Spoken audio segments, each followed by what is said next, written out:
บ่อยู่ครับบ่อยู่เนาะมื้อนี้นะว่าสิอัปเดตเนาะให้กับพ่อแม่พี่น้อง FC บ่จิตจะไปเบิ่งในเรื่องงานที่บ่จิตได้รับหมายคือในเรื่องของน้ำของในนั่นแหละเรื่องสายกะโลยังบ่ทันได้แล้วทันตัวก็เลยว่าเดี๋ยวสิมาถามเบิ่งก่อนว่าประเทศฮอดใส่แล้วหั่นนะก็เลยเขาบ่ได้บ่สิมาบัดนี้เนาะโอ้ยได้แต่เบิ่งงามแท้นี่เนาะเอ้า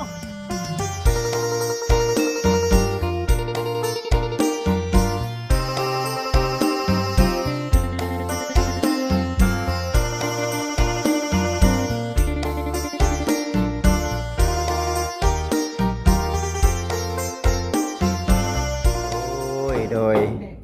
กับทักทายสบายดีเด้อกับสบายดีสวัสดี FC เบิร์ดจุกูสู่คนทางฝั่งลาวฝั่งไทยทางต่างประเทศเด้อพี่น้องเด้อเนาะสบายดีน้องๆกำลังเฮ็ด กำลังสิเทคานเนาะเพื่อนซานลานเป็นของทางอนาบ้านเนาะน้องเสือทองเพิ่นถือว่ามื้อนี้ก็พอดีแล้วเดี๋ยวสิมาอัปเดตให้กับพ่อแม่พี่น้อง FC เบิ่งส่วนบ้านน้องอนา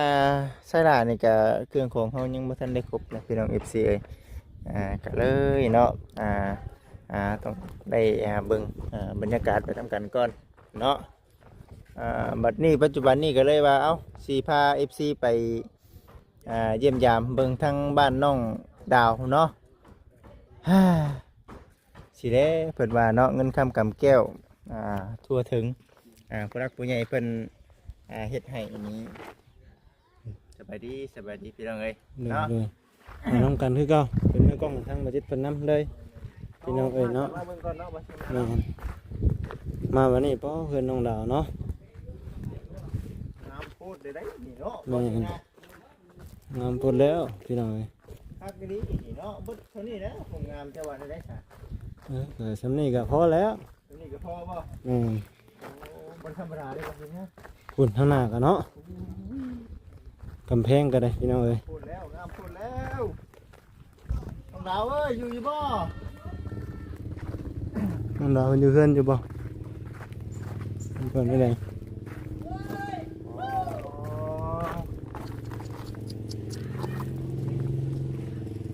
เข้ากันเนาะบ่ใช่ไหมตัดสีขาวเนาะเข้ากันครับตัวนี้แม่น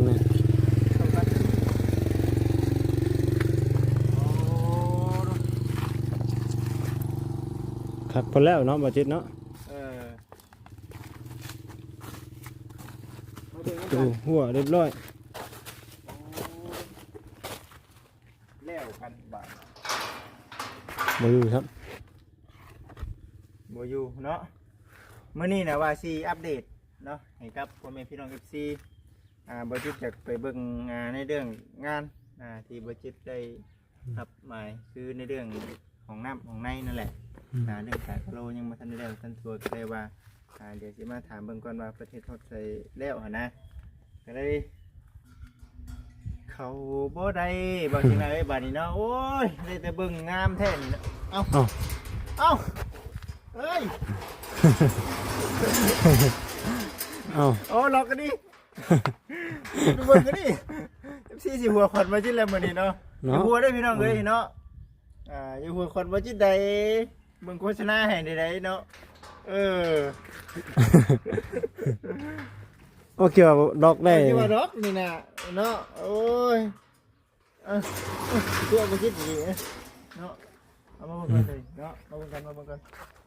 โอ้น้องดาวเพิ่นอยู่บ่เนาะอยู่บ่น้องดาว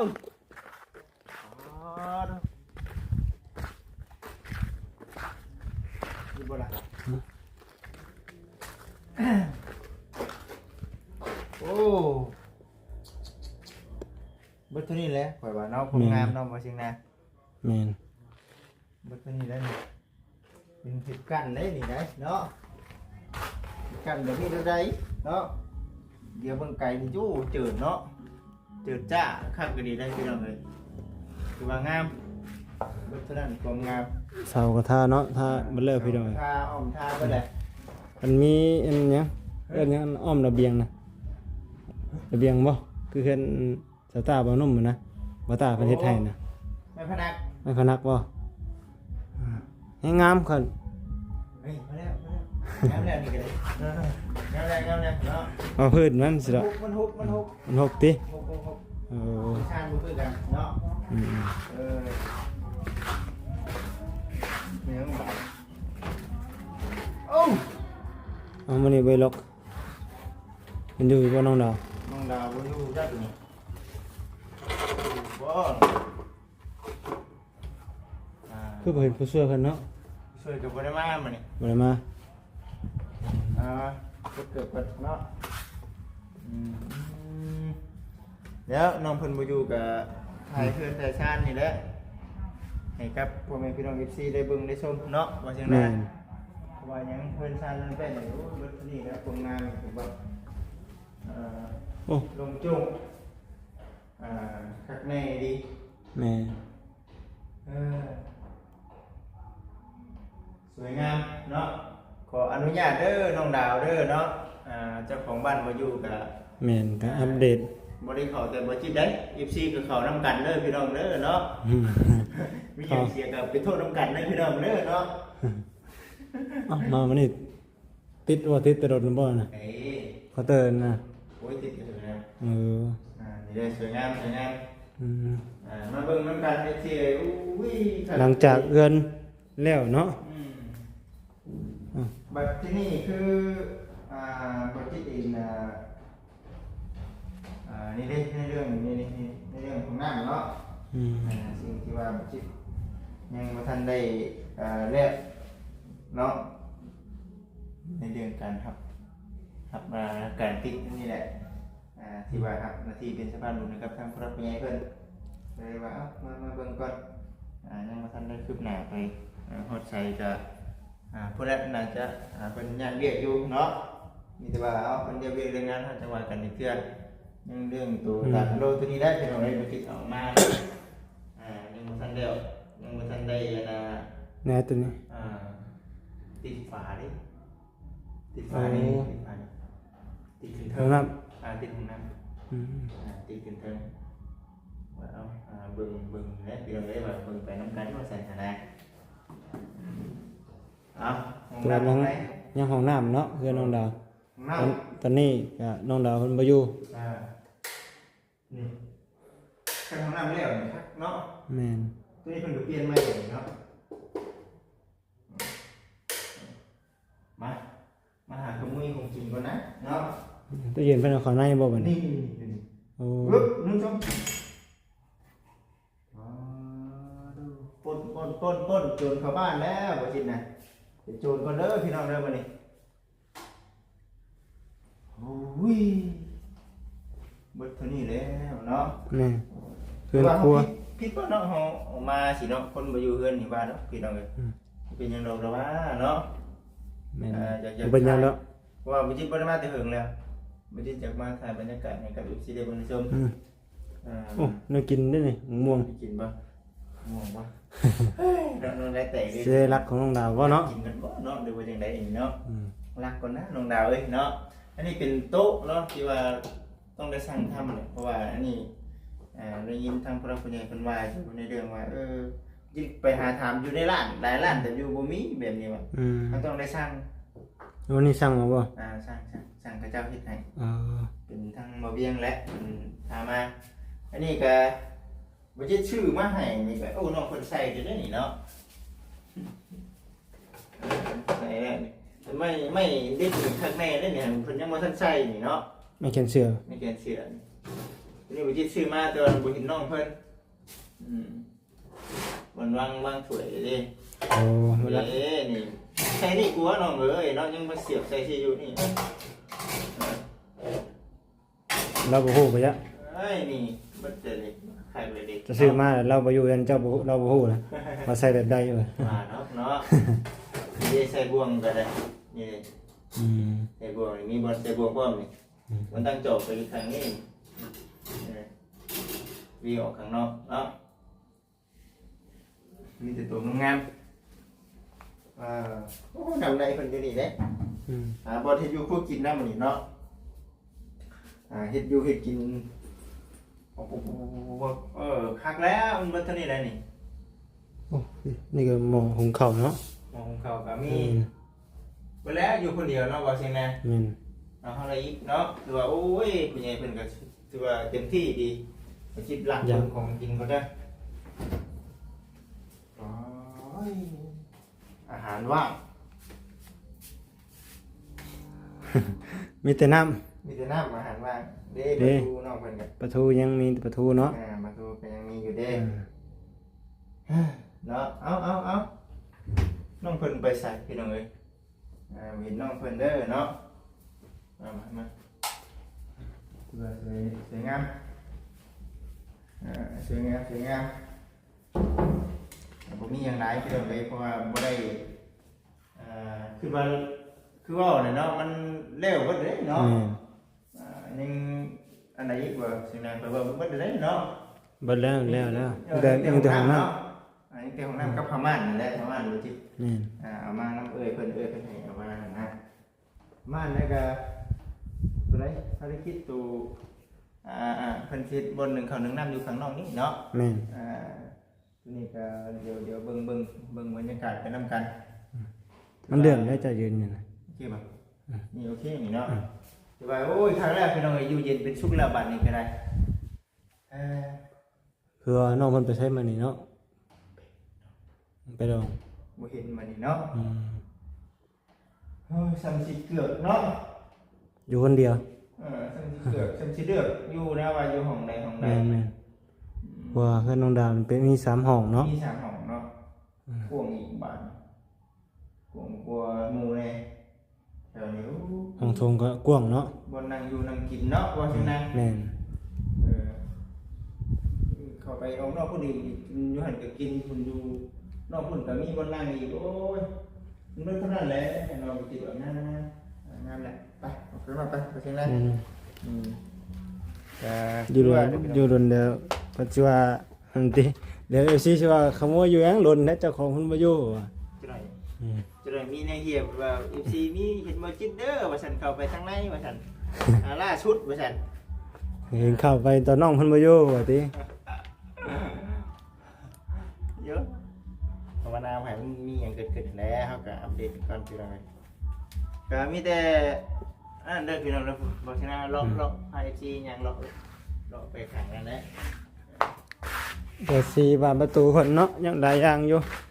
ปุ๊บหน้าบ้านเพิ่นก็ได้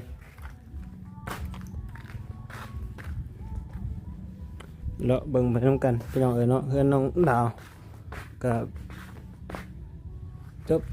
พื้นสำนี้พี่น้องเนาะความงามหาบนติบ่มีพุ่นทาสีเอวก็ถือว่าจบเรียบร้อยเนาะพี่น้องเนาะทาสีเอวกับทาสีเสานี่ท่านน้องดาวเพิ่น นั่งดูเนาะเนี่ยตัวนี้ก็ยังไม่ทันเร็ว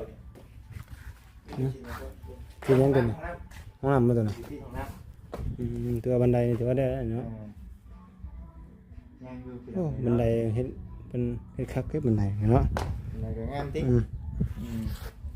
อุ้ยเนาะคากรีเนาะว่าชนะเป็นไง เห็นไหม เป็นระบบ ฮะ เป็นระบบ เนาะ โอ้ หน้าบ้านนะแนวมากอ่ะ สีนี่มันเหมือนเข้ากันกับสีเครื่องพุ่นแบบ แม่น มันตัดกันสีได้นี่บอนั่ง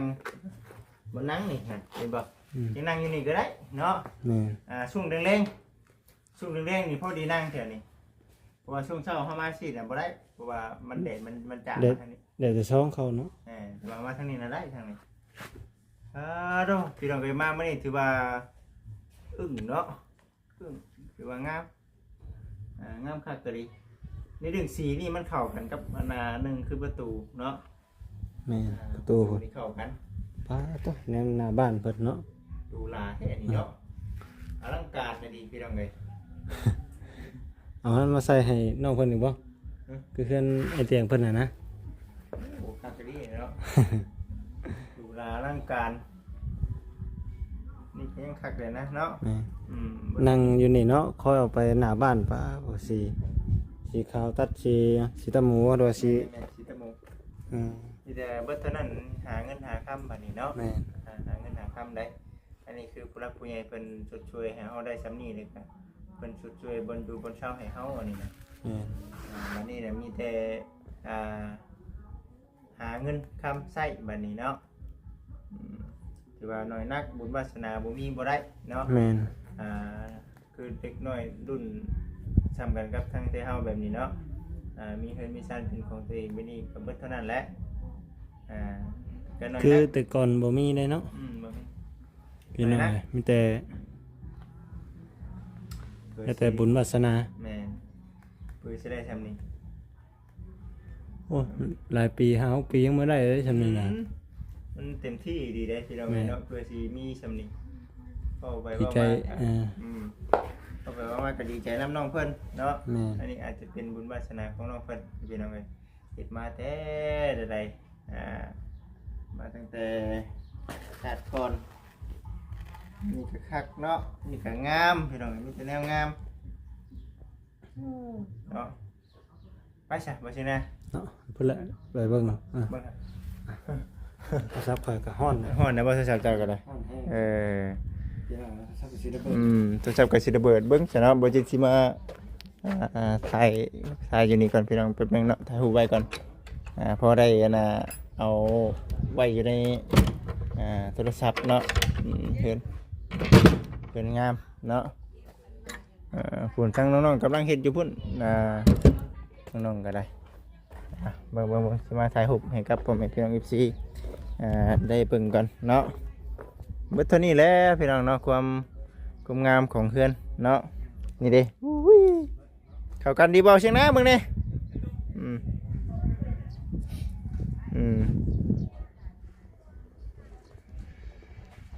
ยาวจนเทินเนาะ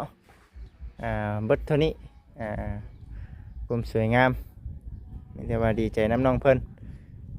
ดีใจอย่างเดียวพี่น้องเอ้ยไปเอาไปพุ่นแหละพักผ่อนทางนั้นก่อนแต่ว่าเอาน้องเพิ่นบ่อยู่บ่ฮู้ว่าไปไสพี่น้องเอ้ยเนาะมีแต่ว่าขอขอบคุณทั้งผู้รักผู้ใหญ่เพิ่นที่สดช่วยเนาะ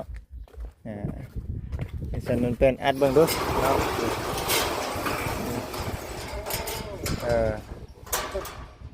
เบิดเท่านี้เนาะเบิ่งถือว่าสำเร็จไปอีกขั้นตอนหนึงยังไม่ได้หลายนะพี่น้องเอ้ยสิแล้วเลยได้ อย่างเดียวบ่จิต ขาดยัง ขาดเป็นใหญ่ ขาดรถใหญ่ ขาดโลโก้ ให้เนาะ ขาดโลโก้เลยป้าโต พอแห้งแล้วเนาะงามพี่น้องเอ้ยงามเกินเนาะเอาสั่งใดก็ขอขอบคุณทั้งผู้รักผู้ใหญ่หลายๆเด้อที่เข้ามาช่วยเหลือครอบครัวของทั้งน้อง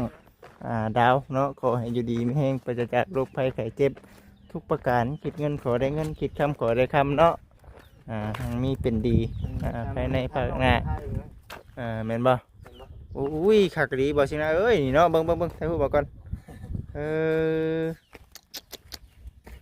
งามแท้นี่พี่น้องเอ้ยสวยงามเบิดเท่านั้นเฮือนซันนันเป็นนี่ก็ได้เนาะเข้ามาแล้วก็เบิ่งจบคลิปนี่เด้อพี่น้องเด้อเนาะ เมื่อบ่มีน้องดาวเนาะคลิปนี้ก็ได้มีแต่เบิ่งเอาเนาะเฮือนซันเฮือนงามนี่แหละเทพื้นเทกันพุ่งกันเปื้อนคือว่ามีคุมไปแล้วพี่น้องเอ้ยมีแต่ว่าเบิ่งไปนํกันเนาะอยู่ดีมีแห้ง FC ทุกท่านสำหรับคลิปนี้ขอให้ FC อยู่ดีมีแห้งเด้อพี่น้องเด้อปราศจากโรคภัยไข้เจ็บทุกประการคิดเงินขอได้เงินคิดคำขอได้คำอายุมันคนยืนมีไปเมื่อหน้าพระผู้ใหญ่นำเด้อเนาะสำหรับคลิปนี้ขอกล่าวคำว่าสบายดีพี่น้องเอ้ย